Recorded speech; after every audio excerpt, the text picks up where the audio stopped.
Hi everyone. I think I'm going to try to, that doesn't work already, huh? Let me find the mic zone. It's alright, right here. I want to talk tonight about the phenomenon of dreaming, the experience, the images, the poetry, if you will. With Oneiros, the Greek word for dreams, I invoke the mythological backdrop of our ancient heritage, where the language of myth and dream are one and the same. I've been actively recording my dreams for going on 4 years now, receiving an almost nightly flood of multiple images. I've transcribed 449 complete dream thoughts in 2015 alone. It's quite overwhelming. In the next few minutes, I'd like to briefly introduce a lens through which we can view dreaming as a way to get to know ourselves, to get to know others.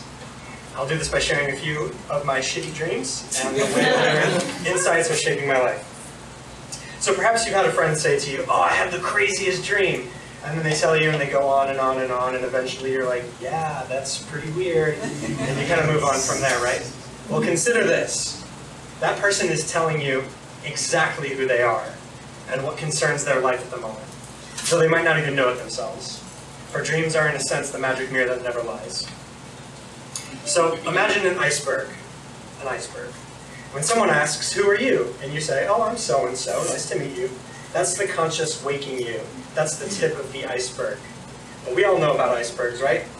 The rest of that mass sinking deep down into the darkest depths below is the unconscious.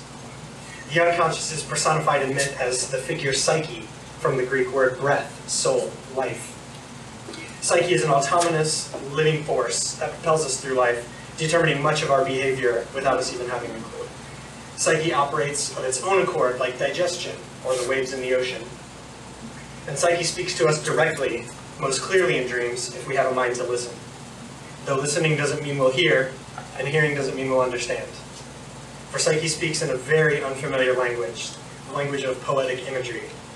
It seeks to give voice to our deepest, innermost concerns of living in accord with our true selves, our true nature. It creates symbols and metaphors, selecting images from our lives that best speak to whatever situation is at hand. Sometimes you will not like what you see. This is what I mean when I say having a mind to listen. There's some uncomfortable shit that comes up in dreams. Sometimes it's the same old shit. Sometimes it's literally shit. Are you going to turn and walk away, or are you going to sit there and listen? I'd like to share with you the titles of just a few of my many, many shit dreams.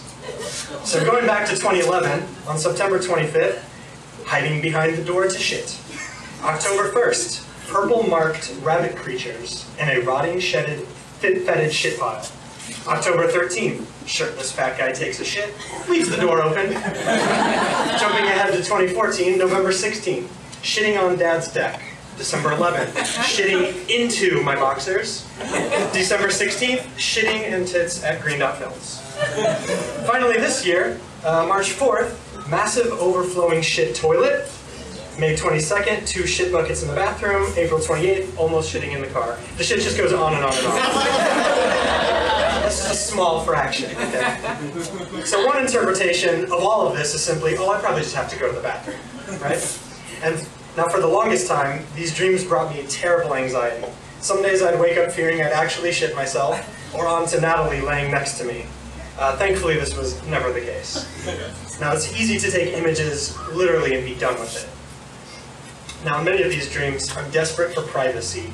Overcrowded public restrooms, doors with locks that don't work, someone's always trying to barge in. Naturally, I thought to myself, well, all this must mean that I am totally full of shit. Figuratively, right? Totally full of shit. And I can't let anyone find out. And this troubled me greatly. So I mentor students at Otis College, and sometimes when giving advice to young people, I'd suddenly hear what I was saying and realize, you hardly do that yourself. And the shit dreams would come to mind, confirming my anxieties. Now, it's easy to take the images figuratively and be done with it. But poetry isn't concerned with being literal or even figurative.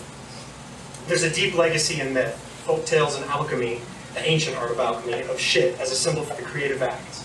This is something inside all artists that must come out. It's as unstoppable as the actual shit you inevitably have to take. Dreams work on multiple levels, and by examining these levels and exploring where they fit into your waking life, you can come to know yourself more deeply. So you see, I'm full of a different kind of shit. And these dreams are a call to action. Not to hide away, but to find a space in which I'm safe to bring what's inside out into the world. It's an affirmation that people want to see my shit, as it were. Discovering this brought a remarkable sense of relief. I just giggled and giggled and giggled. At myself, of course, but also the whole marvelous mystery of life. I'm hardly even beginning to scratch the surface here, but what I'm getting at is this. Consider your dreams and the wisdom they contain. Doing so might help you get your shit together. Sweet dreams.